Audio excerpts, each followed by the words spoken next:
જય શ્રી કૃષ્ણ. કેમ છો બધાય? આજે વ્લોગમાં સ્ટાર્ટ કરવામાં સૌથી બધા વ્લોગ કરતાં મોડું થઈ ગયું છે ભાઈ. તો પહેલાં તો એના માટે સોરી, કારણ કે ઘરે ગેસ્ટ હતા અને હમણાં તો 2-3 દીથી આ બહુ આમ દોડાદોડી જ હતી ને, એટલે વ્લોગ લેવાનો તો ટાઈમ નહોતો મળતો. એટલે આપણા વ્લોગમાં તમે જોતા હશો કે કન્ટેન્ટ 9-10 મિનિટનો માન થતો હતો, પણ આપણે બને એટલું ટ્રાય કરી હતી કે બેસ્ટમાં બેસ્ટ કન્ટેન્ટ અને વધુમાં વધુ કન્ટેન્ટ તમને આપી.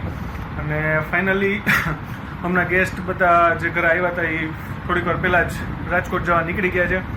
અને બીજું એ કે ગેસ્ટ સાથે ધ્યાનાબેન અને હિમા એ બે રાજકોટ ગયા છે.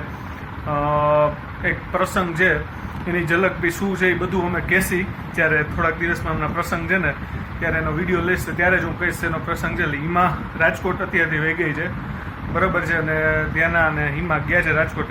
ધ્યાના એના મામાના ઘરે રોકાવા ગઈ છે. થોડાક દિવસનો પ્લાન છે. તો હમણાં તો હું ને મમ્મી ઘરે એકલા હશી, પણ આપણે હિમાને કીધું છે કે ત્યાંથી બ્લોગ બનાવે અને મને મોકલે. એટલે બે અમદાવાદ રાજકોટ બેયનો મસ્ત બ્લોગ કોમ્બિનેશન કરીને આપણે મૂકશી. કે ભાઈ ધ્યાના અને હિમા વગર બ્લોગમાં મજા તો આવે નહીં. સ્પેશિયલી ધ્યાના વગર અમે લોકો તો હોય જ છીએ, હું હિમાન મમ્મી. મેઇન છે ધ્યાના. એનો બ્લોગ ન હોય તો બધાને જોવાની મજા ન આવે, અમને બનાવવાની મજા ન આવે. એટલે હિમાને મેં ખાસ કીધું છે કે ભાઈ ડેઈલી થોડો ગમે એમ ટાઈમ કાઢીને તારો અને ધ્યાનાનો બેનો બ્લોગ બનાવીને મૂકવાનો, મને મોકલવાનો, જેથી કરીને હું એડિટિંગ વખતે એડ કરી દઉં. કારણ કે એ મેઇન છે, બરાબર છે. એ લોકો થોડીક વાર પહેલાં નીકળ્યા છે અને સવારના એમ કહો ને કે આજે જરાય ટાઈમ નહોતો. આજે ધૂળેટીનો તહેવાર, અમે રહીમાં નથી, પણ સવારના ઉઠ્યા ત્યાંથી 3 રિલેટિવને ત્યાં જવાનું બાકી હતું. એ લોકો આવ્યા હતા ને તો સવારના 11 વાગે અમે નીકળ્યા હશી અને 2-3 વાગે અમે ઘરે આવ્યા. એ પછી અમે લોકો જમવા બેઠા. એ પછી કલાક પછી એ લોકો નીકળ્યા. એ પછી લાસ્ટમાં આજે જે વ્લોગ થોડોક મોડો આવ્યો છે, ગઈકાલનો જે બનેલો હોય આખું ડેઇલી લાઈફ, એ જે આપણો રૂટીન 6 વાગ્યાની બદલે 9 વાગ્યા આસપાસ આવ્યો હતો, એ આખો એડિટિંગ કરવાનો અમારે બાકી રહી ગયો હતો, કારણ કે ટાઈમ નહોતો મળ્યો. એટલે એ બનાવીને ફાઇનલી મેં કીધું આજનો વ્લોગ આપણે સ્ટાર્ટ કરી, બરાબર છે. તો ભાઈ બહુ મોડું થઈ ગયું છે, હજી એકવાર સોરી કહી દઉં છું. અને ભાઈ આઈપીએલમાં આજે ભાઈ આરસીબીનો મેચ છે, તો આરસીબીના ફેનને બેસ્ટ ઓફ લક એ બી કહી દઉં. સીએસકે નથી આજે એટલે ઓછી મજા આવશે, પણ આરસીબી છે એટલે થોડો ઘણો મેચ જોઈએ આપણે. અને આપણે નીચે જઈ મમ્મી સાથે મુલાકાત કરાવી દઉં. એ રસોઈ કરે છે કંઈક, તો શું બનાવે છે, અને મમ્મી હમણાં વિડીયોમાં આવતા નથી એટલે મમ્મીને આપણે દેખાડી દઈએ. તો ચાલો નીચે જઈએ. ચાલો આપણે કિચનમાં જઈને જોઈ કે મમ્મી આજે શું બનાવે છે. બ્રેડ બનતી લાગે છે. બ્રેડ શેકાય છે મમ્મી? હા, જય શ્રી કૃષ્ણ બધાને. કેમ છો? આજે આવવામાં મોડું થઈ ગયું છે, મહેમાન હતા એટલે બધા જતા રહ્યા છે. મેં કીધું આજ તો હિમાને ધ્યાના બે એના મામાને ધ્યાના મામાને ઘર રોકાવા ગઈ છે. સુનું થઈ ગયું છે. ધ્યાના વગર હાવ સુનકાર લાગે છે, ગમતું નથી જરાય. તો મમ્મી અત્યારે બ્રેડ શેકે છે, કારણ કે એમના 2 દીથી અમે લોકો બધું બહુ બહારનું ખવાય છે, થોડુંક એવી ફૂડ જ ખવાય છે. તો કીધું આજે બ્રેડ ને પાઉં શેકીને થોડુંક લાઇટ ફૂડ ખાય. ભલે બ્રેડ ને પાઉં આમ લાઇટ તો ન જ કહેવાય, પણ એક એમ કહેવાય કે ભાઈ આજે બહુ જમવાની ઈચ્છા ઓછી છે, નાસ્તા ટાઈપ છે, એટલે કીધું કે બ્રેડ ને એવું શેકીને પાઉં ચા ને એવું ખાઈ લઈ ચાલશે. ને બાદ મમરા ને એવું સાથે હોય એટલે મારું મમ્મીનું ગાડું હાયલું જાય. કારણ કે હવે પછી 3 દીથી આવું ખવાય છે ને, પછી પેટમાં દુખાવાની બીક લાગે છે, ખોટા માંદા પડી એના કરતાં બેટર છે કે આવું ખાઈ લઈ. હાલો અમે જમવા બેસી છીએ, બરાબર ને મમ્મી? હા બરાબર, ચાલો બધા જમવા. ફાઇનલી જમવા બેસી ગયો છું. જમવામાં છે પાઉં વઘારેલા, પૌવાનો ચેવડો, બ્રેડમાં આપણે નાખી છે ચટણી, લીલી ચટણી રાજકોટની જે ફેમસ આપણે ઘરે બનાવી છે, અને ભેગો છે ચા. બસ હવે આપણું આટલું જમવાનું પૂરું, આટલું ખાઈ લઈ એટલે પેટ ભરાઈ જશે.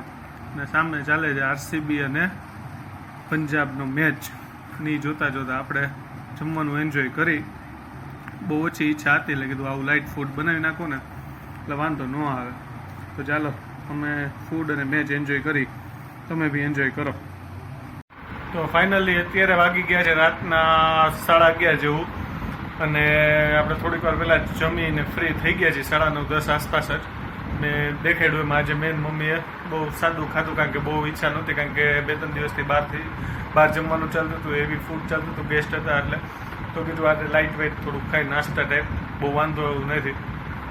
બીજું એ કે ભાઈ ઈમા ને ધ્યાના બે ધ્યાના એના મામાની ઘરે ગઈ છે ઈમા ભેગી, તો થોડુંક ઘરમાં સૂનું લાગે છે, મજા આવતી નથી.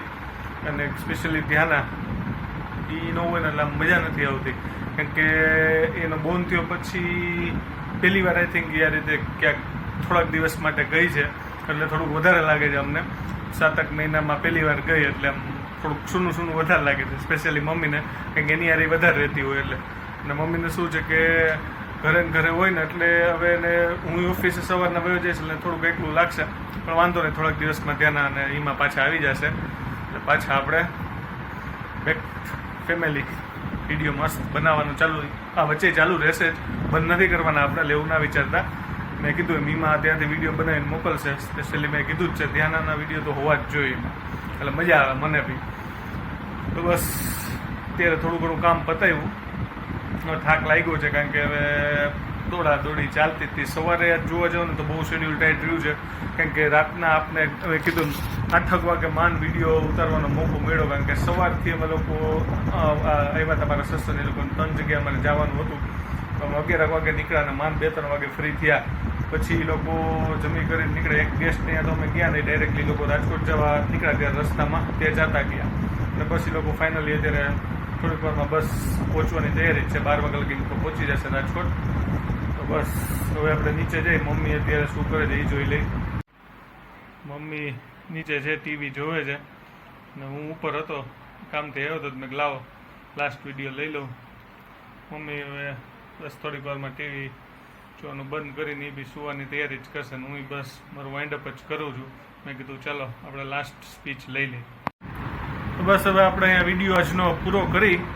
બહુ જ ટાઈટ દિવસ રહ્યો, અને લાસ્ટમાં પાછો એકવાર સોરી કીધું, વિડીયો બનાવવામાં વ્લોગ સ્ટાર્ટ કરવામાં વધારે પડતું લેટ થઈ ગયું, એટલે કાલથી આપણે રાબેતા મુજબ વહેલી સવારથી બ્લોગ ચાલુ કરશી અને મસ્ત કન્ટેન્ટ દેખાડવાની પૂરી કોશિશ કરશો. અને હજી સુધી જેને સબસ્ક્રાઈબ ન કર્યું સબસ્ક્રાઈબ કરી લ્યો, લાઇક શેર કમેન્ટ યાર કરતા રહ્યો, હમણાં ઓછી થઈ ગઈ છે, કોમેન્ટ કરતા રહ્યો, અમને મજા આવે ને શેર તો વધુમાં વધુ કરજો, એટલે વધુ લોકો વિડીયો જોવે ને ફટાફટ આપણું ફેમિલી મોટું થતું જાય.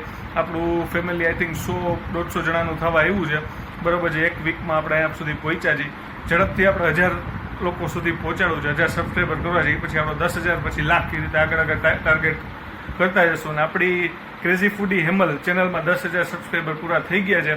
તો એના વ્યૂઅર્સ આમાં જોતા હોય તો એને થેન્ક યુ સો મચ, તમારા બધાના સપોર્ટથી મારે 10,000 સબસ્ક્રાઈબર એ ચેનલમાં પૂરા થઈ ગયા છે. તો ફટાફટ આ ચેનલમાં બી એવો ટાર્ગેટ રાખો કે ફટાફટ આપણા 1,000 પછી 10,000 સબસ્ક્રાઈબર પૂરા કરી પછી લાખ 10 લાખ આગળ જાસી. પણ પહેલાં આપણે નાનો ટાર્ગેટ રાખી, બહુ ઉપર પહેલેથી નથી ચડવું, પહેલાં નીચેથી જાય, કારણ કે એ સારું રહેશે, ડાયરેક્ટ ઉપર જાય. ચલો, જય શ્રી કૃષ્ણ, જય જલારામ.